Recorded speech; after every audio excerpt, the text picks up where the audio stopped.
Welfare greetings. Good morning, నమస్తే, సత్ శ్రీ అకాల్, అస్సలం వాలేకుమ్ వరహమతుల్లాహి వబర్కాతు. సోదరులారా, నా పేరు KM Abdussubhan, welfare party of India రాష్ట్ర అధ్యక్షుడిని. ఈరోజు ఏప్రిల్ 15వ తేదీ నుంచి ఎన్నికల కమిషన్ ఆంధ్ర రాష్ట్రంలోను 3వ phase SIR special intensive revision ఓటర్ల ప్రత్యేక పరిశీలన ద్వారా ఓటర్లుగా గుర్తించే ప్రక్రియని 3వ ఫేజ్లో ఆంధ్రప్రదేశ్, కర్ణాటక మరియు తెలంగాణ రాష్ట్రాలని ఉంచి ఉంది. ఏప్రిల్ 15వ తేదీ నుంచి ఆ ప్రక్రియ ప్రారంభం అవుతుంది.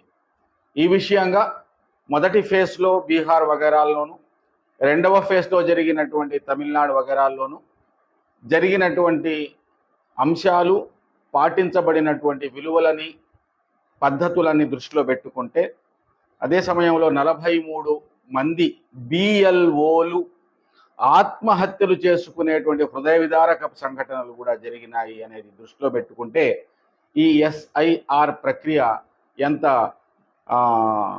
సజావుగా దేన్ని ఉద్దేశించి జరుగుతుందో మనం స్పష్టంగా అర్థం చేసుకోవచ్చు. మనకు తెలుసు 2017-19 ఆ ప్రాంతంలో ఎన్ఆర్సి అనేటువంటి ఒక ప్రక్రియని కేంద్ర ప్రభుత్వం, మోడీ నాయకత్వంలోని బీజేపీ ప్రభుత్వం తీసుకొచ్చింది. దానికి వ్యతిరేకంగా దేశవ్యాప్తంగా ఇది నేరుగా భారతదేశంలో జీవిస్తూ ఉన్నటువంటి మెజారిటీ ప్రజలు, 86% ప్రజల యొక్క పౌరసత్వాన్ని ప్రశ్నార్థకం చేసేటువంటి అంశంగా ముందుకు రావడంతో, మరీ ప్రత్యేకించి రాజ్యాంగ విలువలకు వ్యతిరేకంగా ముస్లిం కమ్యూనిటీని టార్గెట్ చేస్తూ, చూపిస్తూ దాన్ని సంచార జాతులు, గిరిజనులు, దళితులు, ఎవరెవరైతే బీజేపీ వ్యతిరేక, మనువాద వ్యతిరేక శక్తులు, వ్యక్తులు, సంఘాలు, పార్టీలు, సంస్థలు, ప్రజా సమూహాలు ఉన్నాయో వాళ్ళందరినీ కూడా టార్గెట్ చేసే విధంగా దాన్ని రూపొందించారు. దానికి వ్యతిరేకంగా దేశవ్యాప్తంగా నిరసనలు మొదలయ్యాయి. అది మనకు తెలిసినటువంటి విషయమే. దీన్ని దృష్టిలో పెట్టుకొని ఇప్పుడు దాని పేరునే ఎస్ఐఆర్. గతంలో చాలాసార్లు స్పెషల్ రివిజన్స్ జరిగేవి ఎన్నికల్లో. ఎవరు చనిపోయారు, ఎవరు ఉన్నారు, వీటన్నిటిని కూడా సాధారణంగా జరుగుతూ ఉండేటువంటి ప్రక్రియని ఇంటెన్సివ్ ప్రక్రియ అనేటువంటి పేరుతోటి ఇప్పుడు ప్రభుత్వం ఎన్నికల కమిషన్కి విశేషమైనటువంటి అధికారాలు ఇచ్చి, గతంలో ఎప్పుడూ లేని అంటే క్వశ్చన్ చేయడం కూడా సాధ్యం కాదు, సుప్రీంకోర్టు క్వశ్చన్ చేయడం కూడా సాధ్యం కాదు. ఒక రకంగా చెప్పాలంటే భారతదేశంలో అత్యున్నతమైనటువంటి స్థానంలో రాష్ట్రపతి గారు ఉంటారు. వారి యొక్క అధికారాలను కూడా మించిన అధికారాలని జ్ఞానేష్ కుమార్ గారికి ఇచ్చి, ఎన్నికల చీఫ్ కమిషనర్ గారికి ఇచ్చి ఎస్ఐఆర్ ప్రక్రియను తీసుకురావడం జరిగింది. అందులో ఆధార్ కార్డుని ఓటరుగా గుర్తించడానికి వీలు లేని సర్టిఫికేట్గా ఆధార్ కార్డుని వాళ్ళు ప్రకటించినప్పుడు తీవ్రంగా సుప్రీంకోర్టులో అనేక ప్రజా సంఘాలు, డెమోక్రాట్స్ దీని మీద కొట్టాడిన తర్వాత ఆధార్ కార్డుని చివరి 12 సర్టిఫికేట్స్ ఏదైతే సబ్మిట్ చేయాలో అందులో చివరి కార్డుగా దీన్ని అంగీకరించడం జరిగింది. మనకు తెలుసు, కారు కొన్నా, స్కూటర్ కొన్నా, ఇల్లు స్థలాలు కొన్నా, సిమ్ కార్డు కొన్నా, మరి ఏ సంక్షేమ పథకాలు మనం తీసుకోవాలనుకున్నా కూడా ఆధార్ కార్డు తప్పనిసరి అవుతుంది.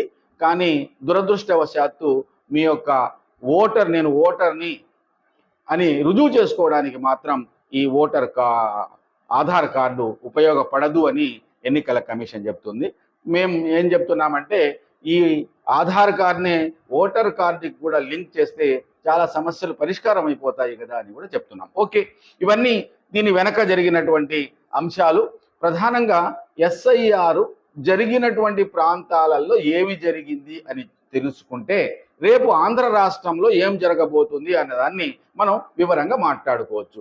బీహార్లో ఎస్ఐఆర్ జరిగింది.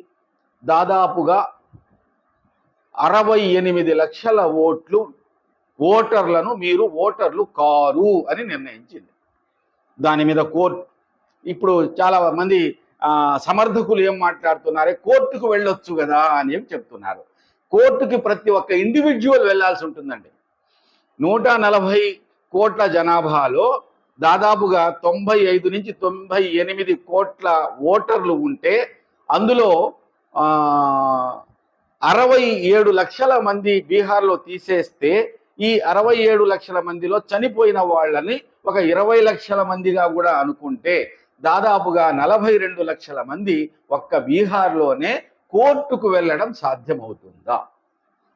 అందులో చదువుకున్నటువంటి వాళ్ళు ఎంతమంది, అందులో స్ట్రీట్ వెండర్స్ ఎంతమంది, అందులో అడుక్కునేటువంటి వాళ్ళు ఎంతమంది, ఆదివాసీలు ఎంతమంది, వలస వెళ్ళి తమ జీవితాలను గడుపుకునేటువంటి సంచార జాతులు ఎంతమంది, వీళ్ళకి అసలు ఎస్ఐఆర్ జరుగుతుంది అనే విషయమే తెలియదు. ఆ ఓట్ల సమయంలో ఏదైనా 10 రూపాయలు ఓట్లకు పంచడానికి వచ్చినప్పుడు మాత్రమే, ఓట్ల పండగ సమయంలో మాత్రమే వాళ్ళకు తెలుసు. కానీ మిగతా సమయంలో సాధారణమైన జీవితం జీవించేటువంటి వాళ్లకు, దళితులకు, ఆదివాసీలకు, ఓబీసీలకు టార్గెట్ కూడా ఈ తొలగించబడినటువంటి ఓటర్లు కూడా చాలా స్పష్టంగా బీహార్లో తేజస్వి యాదవ్ కమ్యూనిటీ అనేటువంటి ఓబీసీ యాదవ్ల ఓట్లు తొలగించబడ్డాయి, ఎస్సీ మహర్ ఓటు ఎవరైతే ఉన్నారో వాళ్ళ ఓటు తొలగించబడ్డాయి, ముస్లింల ఓటు తొలగించబడ్డాయి, వామపక్షాల ఓటు తొలగించబడ్డాయి.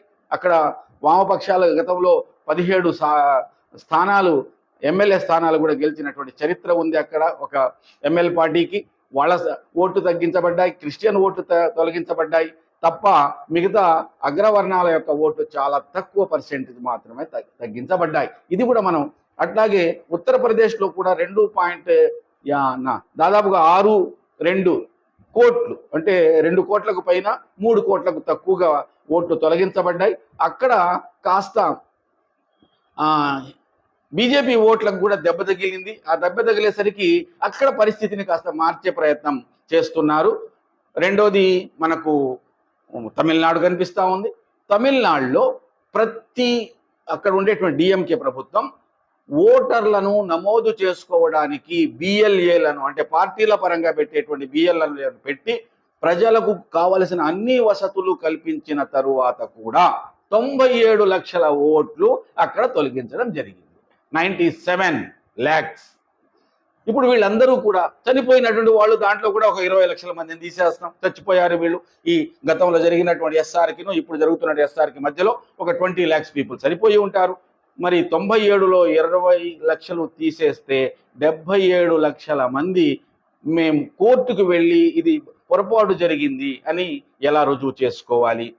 మరి రుజువు చేసుకోవడానికి వాళ్ళు ఇచ్చినటువంటి సర్టిఫికేట్స్ మీరు ప్రూవ్ చేయాలి అని చెప్పినటువంటి సర్టిఫికేట్స్కి సంబంధించి మాట్లాడితే 1987కు ముందు పుట్టిన వాళ్ళు, 1987, చాలా జాగ్రత్తగా వినాలి, 1987కి ముందు పుట్టినటువంటి వాళ్ళు, వాళ్ళ యొక్క పేరు 2002 ఇక్కడ ఆంధ్ర రాష్ట్రంలో 2002లో ఎన్నికల లిస్టు తయారైంది.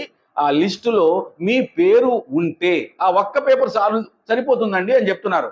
ఎస్, కరెక్ట్, ఆ ఒక్క పేపర్ సరిపోతుంది. అయితే 1987 ముందు పుట్టిన వాళ్ళు ఆ ఒక్క పేపర్ని ఎట్లా సంపాదించాలి? ఇది అసలైన సమస్య. ఎట్లా సంపాదించాలి? వెబ్సైట్లో వెళ్ళాలి, అవి ఇవి చాలా బాగా చెప్తున్నారు, బాగానే ఉంది, ఇవన్నీ కూడా ఉన్నాయి. అయితే ఇన్ని లక్షల మంది ఇక్కడ రేపు ఇంతమంది ఈ వెబ్సైట్లలోకి వెళ్ళేసి తమ పేరును వెతుక్కునేటువంటి అవకాశం ఉంటుందా?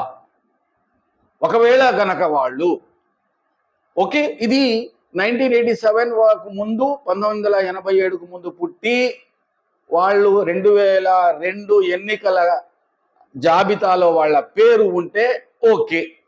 వీళ్ళకు పుట్టిన బిడ్డలు ఆఫ్టర్ 1987 పుట్టిన వాళ్ళు వంశ వృక్షాన్ని కూడా చెప్పాలండి.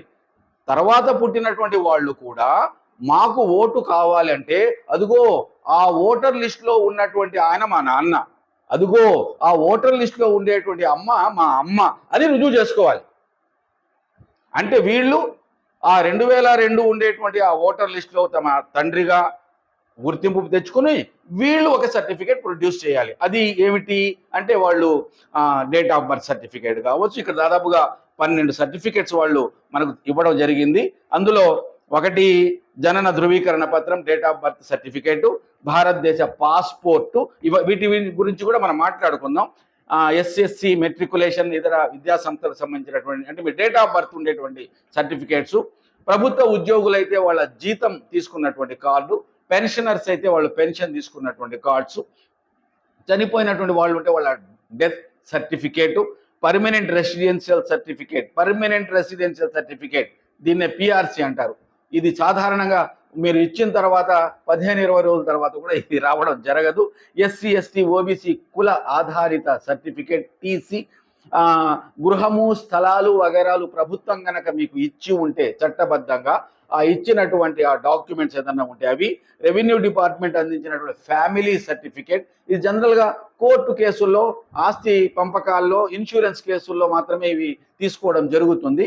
దాన్ని అటవీ శాఖ, ఫారెస్ట్ డిపార్ట్మెంట్కి సంబంధించి మీకు ఏదైనా కాంట్రాక్ట్స్ వగైరాలు ఉంటే వాళ్ళు ఇచ్చినటువంటిది. చివరిలో ఆధార్ కార్డు, పాన్ కార్డు, మీ యొక్క బ్యాంక్ అకౌంట్ నెంబరు, ఇంకా వేరే డ్రైవింగ్ లైసెన్స్ వగైరాలలో ఏదైనా ఒకటి ఇవ్వచ్చు. వీటిల్లో ఏదైనా ఒకటి తప్పనిసరిగా దానికి లింకప్ చేయాలి. దాని తర్వాత పుట్టినటువంటి వాళ్ళు మళ్ళా వాళ్ళు ఆ వాళ్ళని ఈ వాళ్ళని తమ తల్లిదండ్రులు ఇద్దరూ కూడా భారతదేశంలోనే పుట్టారు అనేటువంటి రుజువుల్ని కూడా ఇచ్చుకోవాలి. ఇప్పుడు సర్వే ప్రకారంగా, డేటా ప్రకారంగా జనన ధృవీకరణ పత్రాలు ఉన్నటువంటి వాళ్ళు ఆఫ్టర్ 1987 పుట్టినటువంటి వాళ్లకు దాదాపుగా 5.2% ప్రజల వద్ద మాత్రమే భారతదేశంలో ఉన్నది. భారతదేశ పాస్పోర్ట్ అన్నిట్లో ఎక్కువగా 22% కేరళలో ఉంది. ఆంధ్ర తెలంగాణలో మాత్రం ఇది 11.7% ఉంది. పాస్పోర్ట్లు తీసుకున్న వాళ్ళ దేశవ్యాపితంగా గనక చూస్తే 5.1% మాత్రమే భారతదేశ పాస్పోర్ట్ కలిగిన వాళ్ళు ఉన్నారు. ఇంకపోతే ఎస్సీ ఎస్సీ చదువుకున్నటువంటి వాళ్ళు, ఆ మెట్రికులేషన్ స్థాయిలో ఉన్నటువంటి వాళ్ళు దాదాపుగా 9.5% వాళ్ళు ఉన్నారు. ప్రభుత్వ ఉద్యోగులు, వాళ్ళ జీతపు కార్డు, ఇవన్నీ ఏవేవైతే ఇక్కడ చెప్పబడ్డాయో 12లో ఒక ఆధార్ కార్డు వగైరా తప్ప మిగతా అన్నీ కలుపుకున్నా కూడా కేవలం 36% people only have the certificates. 36% మంది ప్రజలు మాత్రమే ఈ సర్టిఫికేట్స్ని కలిగి ఉన్నారు. మిగిలిన ప్రజలు దాదాపుగా 64% ప్రజల వద్ద ఈ సర్టిఫికేట్స్ ఏవి లేవు. కాబట్టి ఇప్పుడు ఏదైనా మన తెలుగు రాష్ట్రంలో కూడా బీజేపీ తోటి కలిసినటువంటి ప్రభుత్వం ఉంది, ఎన్డీఏ ప్రభుత్వం ఉంది. కానీ చంద్రబాబు నాయుడు గారు స్వయాన వారు సెక్యులర్ అయినప్పటికీ వారి అవసరాల రీత్యా బీజేపీ తోటి కలిసి వాళ్ళు సాగుతున్నారు. ఇటువంటి దగ్గర బీజేపీ ఎంత ఒత్తిడి తీసుకువస్తుందో అక్కడ బిఎల్ఓలు దాదాపుగా 43 మంది ఆత్మహత్యలు చేసుకునేటువంటి ఒత్తిడికి గురైనట్లు, దాంతో పాటుగా టైం బీయింగ్ ఒక మనిషిని నమోదు చేసుకోవడానికి అసలు విషయం ఏంటంటే ఏప్రిల్ 15వ తేదీ నుంచి ఆంధ్ర రాష్ట్రంలో ఉండేటువంటి ఓటర్లందరూ కూడా ఓటర్లు కాకుండా పోతారు. అసలు ఇంటెన్సివ్ రివిజన్ యొక్క విషయం ఏంటంటే ఎవ్వరూ ఓటర్లు కారు. ఇప్పుడు కొత్తగా ప్రతి ఒక్కరూ కూడా ఓటర్లుగా నమోదు చేసుకోవాలి. ఫామ్ 6 ద్వారా ఓటర్లుగా నమోదు చేసుకోవాలి. అందరూ కూడా ఎంతమంది అయితే 18 సంవత్సరాలు దాటి వాళ్ళు ఇచ్చినటువంటి ఆ డేట్ ప్రకారంగా 18 సంవత్సరాలు దాటిన వాళ్ళు ఉన్నారో వాళ్ళందరూ కూడా, ముసలి వాళ్ళ దగ్గర నుంచి 18 ఇయర్స్ దాటిన వాళ్ళందరూ కూడా ఎంతమంది అయితే ఓటర్లు ఉన్నారో వీళ్ళందరూ కూడా ఫామ్ 6 ద్వారా మేము మళ్ళా ఓటర్లుగా నమోదు అవుతున్నాము అని నమోదు చేసుకోవాలి. అది ఎస్ఐఆర్ యొక్క ప్రధాన లక్ష్యం. ఇన్ని కోట్ల మంది వాళ్ళు చేసుకున్న తరువాత అవి అన్నీ కూడా గుంపగత్తగా కేంద్ర ఎన్నికల కమిషన్ దగ్గర వెళ్తాయి. వాళ్ళు వెరిఫికేషన్ చేసుకుంటారు. మీరు ఇచ్చినటువంటి ఫామ్ 6లో ఆధారాలు ఉండేటువంటి వాళ్ళు ఉన్నారా లేదా అని చేసుకొని ఎవరెవరైతే ఉన్నాయని వాళ్ళు అనుకుంటారో వాళ్ళని పక్కదీసి మిగతా వాళ్ళందరినీ అప్పుడు నోటీసులు ఇవ్వడం జరుగుతుంది. మీరు ఇచ్చినటువంటి ఆధారాల ప్రకారంగా మిమ్మల్ని ఓటరుగా గుర్తించడానికి అవకాశాలు లేవు, కాబట్టి మీ దగ్గర ఉండేటువంటి ఆధారాలతోటి బిఎల్ఓని గెలవండి అని చెప్పి ఇస్తుంది. ఇది అసలు జరిగేటువంటి బీహార్లో జరిగింది, ఉత్తరప్రదేశ్లో జరిగింది, మొదటి విడత రాజస్థాన్లో జరిగింది, గోవాలో జరిగింది, ఇప్పుడు తమిళనాడులో కూడా ఇదే జరిగింది. ఇటువంటి పరిస్థితుల్లో బిఎల్ఓ దగ్గరికి వెళ్ళడానికి క్యూలు కట్టాల్సిన పరిస్థితి ఉంది. అసలు భారతదేశంలో ఉండేటువంటి చాలామంది ఒకే దగ్గర కుటుంబం గడుపుకునేటువంటి పరిస్థితి లేక వలసలు వెళ్తూ ఉంటారు, పనులు చేసుకుంటుంటారు, విభిన్న వృత్తులు. ఒక్క బీహార్లో కానీ లేదా ఒడిస్సాలో కానీ పశ్చిమ బెంగాల్లో నుంచి కానీ అనేక మంది దక్షిణ భారతదేశానికి వచ్చి ఇక్కడ పనులు చేసుకుని వెళ్తున్నారు. సంచార జాతులు ఉన్నారు, వాళ్ళు అసలు ఒక దగ్గర నివాసమే ఉండరు. ఆదివాసీలు ఉన్నారు, అసలు వాళ్ళకు ఈ భారతదేశమా, ఈ భారతదేశ పౌరసత్వమా అనే విషయమే వాళ్ళకు తెలియదు. ఇటువంటి వాళ్ళందరినీ కూడా దీని ద్వారా తొలగించే ప్రక్రియ ఇది ఓటర్ల చేర్పు అంటున్నారు, కానీ నిజానికి ఇది ఓటర్ల తొలగింపు. ఎందుకు ఓటర్ల తొలగింపు అంటే, ఇప్పుడు ఏదైతే కేంద్ర ప్రభుత్వంలో పరిపాలిస్తుందో ఆ ప్రభుత్వం తప్పనిసరిగా మనువాద వ్యవస్థని భారతదేశంలో స్థాపించాలి అని చెప్పి అనుకుంటుంది. మనువాద వ్యవస్థలో సాధారణ శూద్రులు, అవర్ణులకు ఓటు హక్కు, అధికారాలు ఉండవు.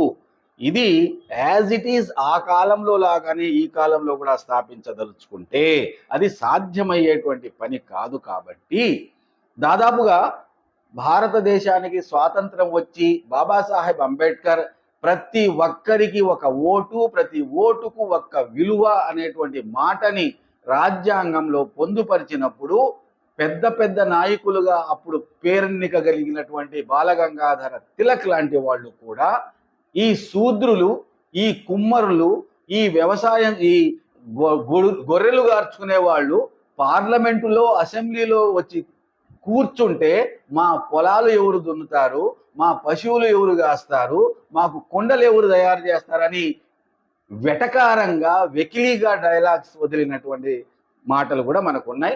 అదే సందర్భంలో అందరికీ ఓటు ఇవ్వకూడదు, కేవలం భూమి ఉన్నటువంటి వాళ్లకు, కేవలం డిగ్రీ చదువుకున్నటువంటి వాళ్లకు మాత్రమే ఓటు ఇవ్వాలి అనేటువంటి చర్చ కూడా అప్పుడు జరిగింది.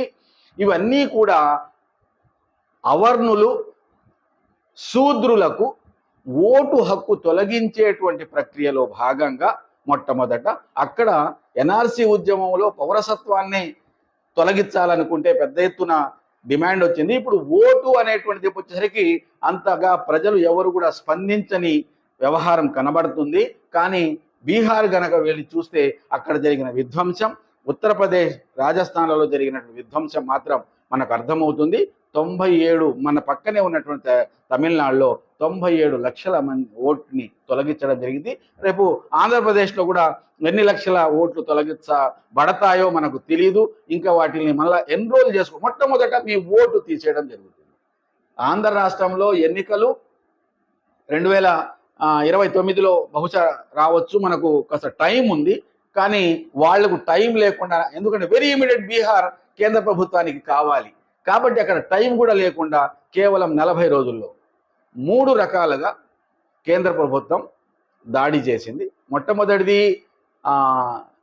డీలిమిటేషన్ అనేటువంటి దాన్ని కూడా ప్రక్రియలో ఇప్పుడు కొత్తగా పార్లమెంట్ కట్టినటువంటి భవనంలో 800 పైచీలకు సీట్లు పెట్టున్నారు. ఇప్పుడు ఉండేటువంటిది 500 చిల్లరే కానీ 800 పైచీలకు పెట్టున్నారు. అంటే భారతదేశంలో రానున్న కాలంలో పార్లమెంట్ నియోజకవర్గాలని కూడా పునర్వ్యవస్థీకరిస్తారు జనాభా లెక్కల రీత్యా.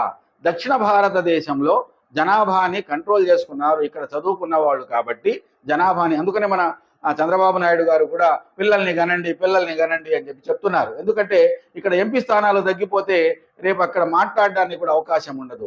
ఈ లెక్కలో డీలిమిటేషన్ జరిగితే ఉత్తర భారతదేశం హిందీ బెల్ట్లో బీజేపీ సమర్థక రాష్ట్రాలలో దాదాపుగా 160 స్థానాలు పెరుగుతాయి.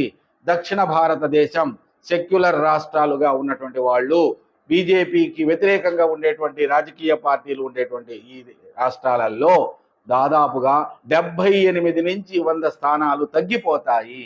పార్లమెంట్లో ఎప్పుడైతే వీళ్ళ స్థానాలు తగ్గిపోతాయో ఆటోమేటిక్గా అక్కడ ఉండేటువంటి వాళ్ళు మాట్లాడడానికి వారి అర్హత కోలు గెలవడానికి అవసరమైనటువంటి సీట్లన్నీ కూడా వాళ్ళు అక్కడి నుంచే సంపాదించుకుంటారు. కాబట్టి తమ ప్రభుత్వాన్ని, తమ పరిపాలనని శాశ్వతం చేసుకునేందుకోసంగా ఈ డీలిమిటేషన్ ఒకదాన్ని తీసుకొచ్చారు.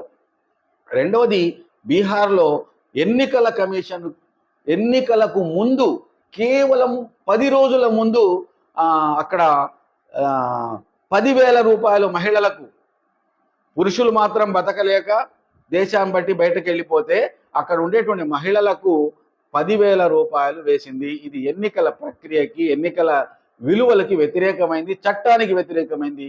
దీన్ని కూడా ఎన్నికల కమిషన్ చూసి చూడనట్టు, ఎవరైనా సరే పెద్దవాళ్ళు, 60 సంవత్సరాలు నిండిన వాళ్ళు, టిఎన్ శేషన్ అనబడేటువంటి ఒక ఎన్నికల కమిషనర్ గారిని కూడా మనం చూశాము. ఆయన ఎంత నిక్కచ్చిగా ఎన్నికల్ని నడపగలిగాడో మనకు తెలుసు. దాన్ని ఒకసారి చూస్తే ఇప్పుడు జ్ఞానేష్ కుమార్ ఆయన ముందు పిపీలకం లాగా, ఆయన కాలి గోటికి కూడా పనికిరాని స్థితిలో ఈయన చేసి, చివరికి ఆఖరి నిమిషంలో కూడా చట్టం చాలా స్పష్టంగా ఉంది ఎన్నికల ప్రణాళికలో.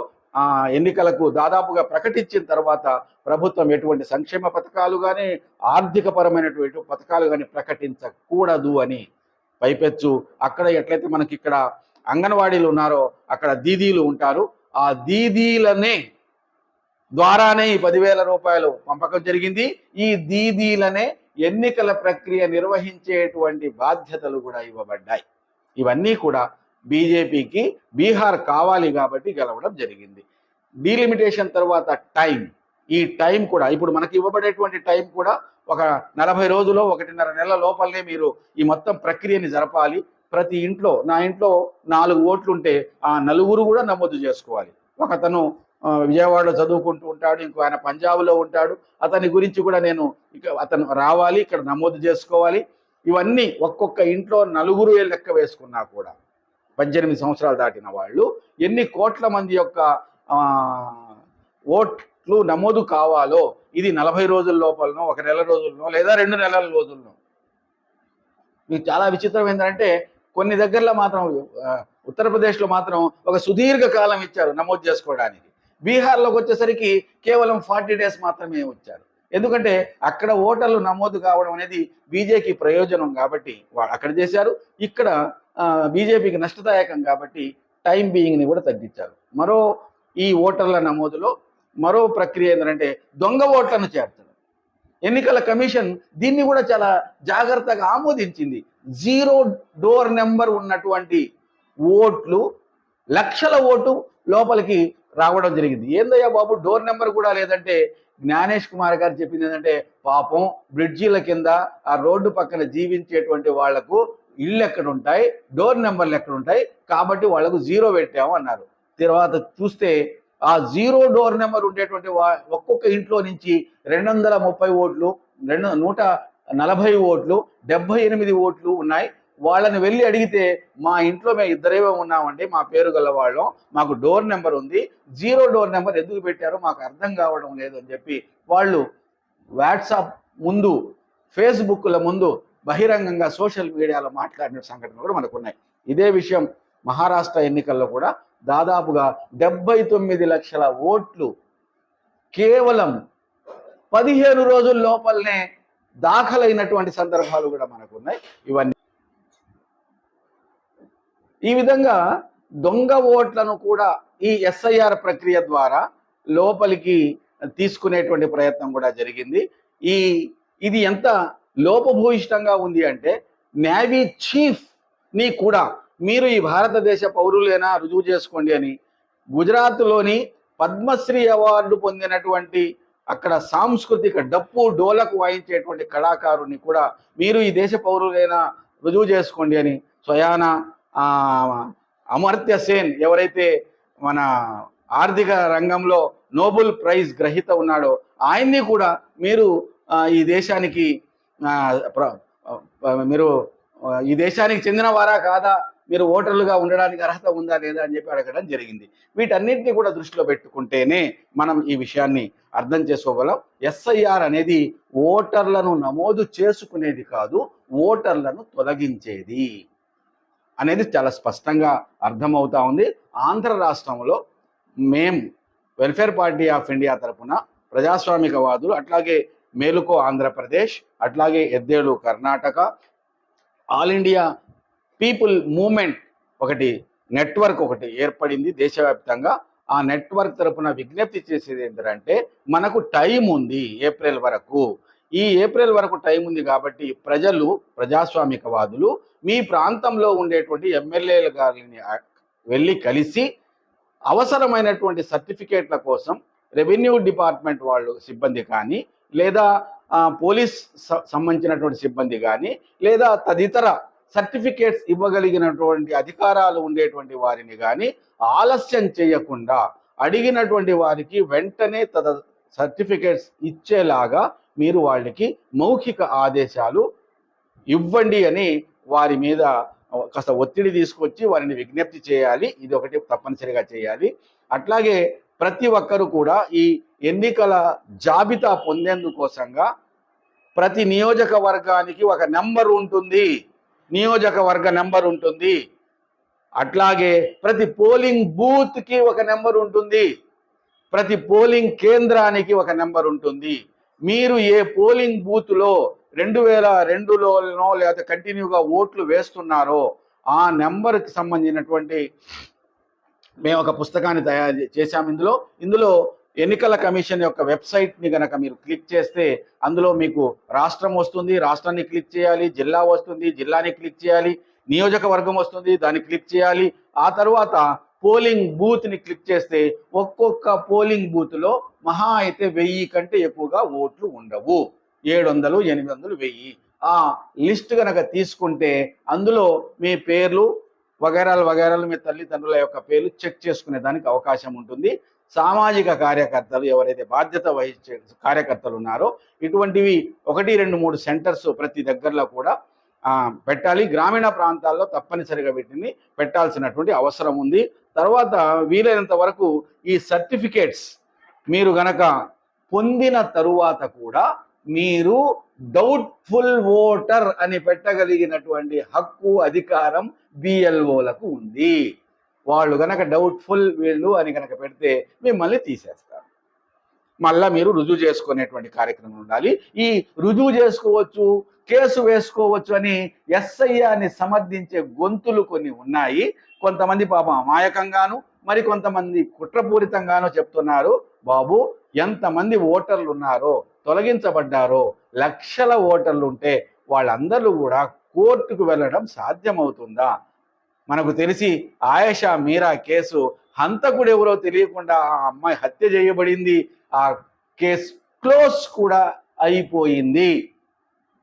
ఎన్నికల కమిషనర్ గారికి సినిమా పేరు మార్చడానికి, అంటే chief justice of supreme court వారికి ఎన్నికల ఒక సినిమా పేరు మార్చడానికి టైం దొరుకుతుంది, కానీ అస్సాం యొక్క చీఫ్ మినిస్టర్ విద్వేషపూరిత ప్రకటనల మీద ఆయన టైం ఇవ్వలేకపోతున్నాడు. ఇటువంటి పరిస్థితుల్లో కోర్టు యొక్క తలుపులు తట్టడం, ఇన్ని లక్షల మంది తలుపులు తట్టడం సాధ్యమవుతుందా కూడా మనం అర్థం చేసుకోవాలి. చివరిగా ఫామ్ 7 ఎన్నికల ప్రక్రియకి సంబంధించి 3 ఫామ్స్ ఉంటాయి. చాలా ఫామ్స్ ఉంటాయి. ప్రత్యేకించి ఎన్నికల ప్రక్రియకి సంబంధించి 3 ఫామ్స్ ఉంటాయి. ఒకటి ఫామ్ 6. ఈ ఫామ్ 6 ద్వారా ఓట్ లేని వాళ్ళు, కొత్త ఓటర్లు మాకు ఓటు హక్కు కల్పించండి అని నింపి పంపేటువంటి ఫామ్ అది. ఫామ్ 8 ఉంటుంది. అందులో మీ పేరులో ఏదైనా తప్పులు కానీ, అడ్రస్లో చేంజ్ కానీ ఏదైనా ఉంటే మార్పులు చేర్పులకు ఫామ్ 8 పనిచేస్తుంది.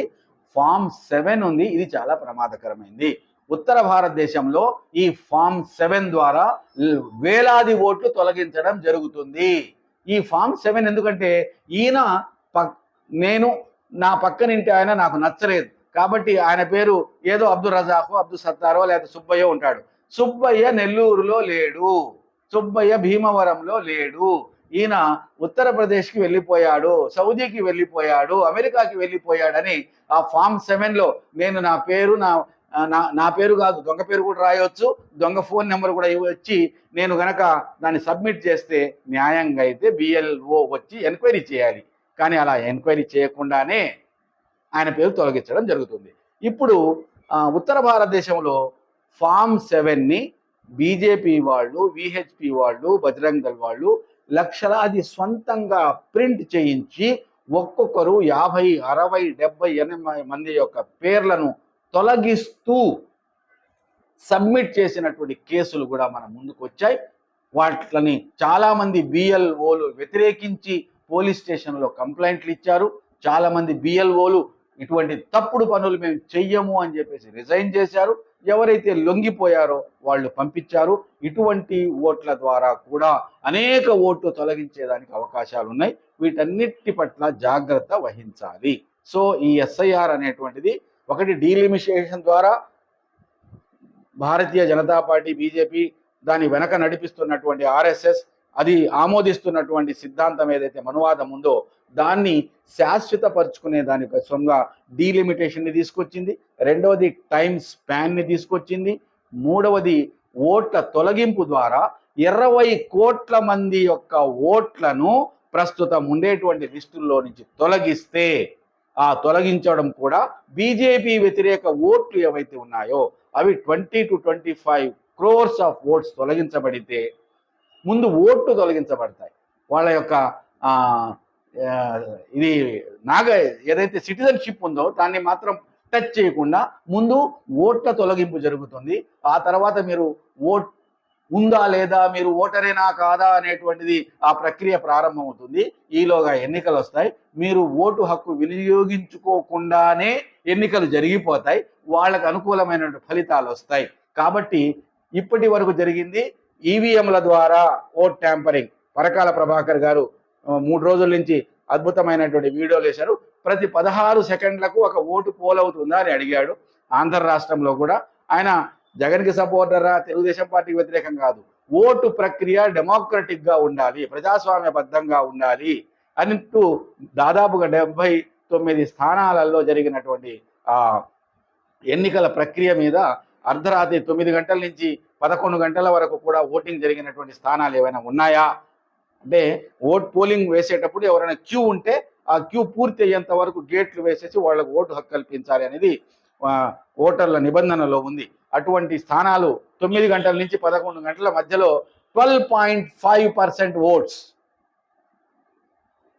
పోల్ అయ్యాయి అని చెప్పి చెప్తున్నారు. అలా పోల్ అయినటువంటి అంశాలు ఉన్నాయని చాలా అద్భుతంగా. అంటే ఇవన్నీ ప్రజాస్వామ్యబద్ధంగా భారత రాజ్యాంగం ఏ విధంగా అయితే వ్యవస్థలని నడపమని చెప్పిందో ఆ వ్యవస్థలని మనం నడపడానికి మనువాదం ఆమోదించదు, సమానత్వాన్ని మనువాదం ఆమోదించదు. కాబట్టి ఈ సమానత్వాన్ని తొలగించడానికి ఎవరైతే శూద్రులు, అవర్ణులు, ఆదివాసీలు ఉన్నారో, ఓబీసీలు ఉన్నారు, శూద్రులలోనే ఓబీసీలు కూడా వచ్చేస్తారు, వాళ్ళందరి యొక్క ఓటు తొలగించడం ద్వారా మళ్ళా పాతకాలంలో ఎవరికైతే సవర్ణులు ఉన్నారో వారికి మాత్రమే అధికారం.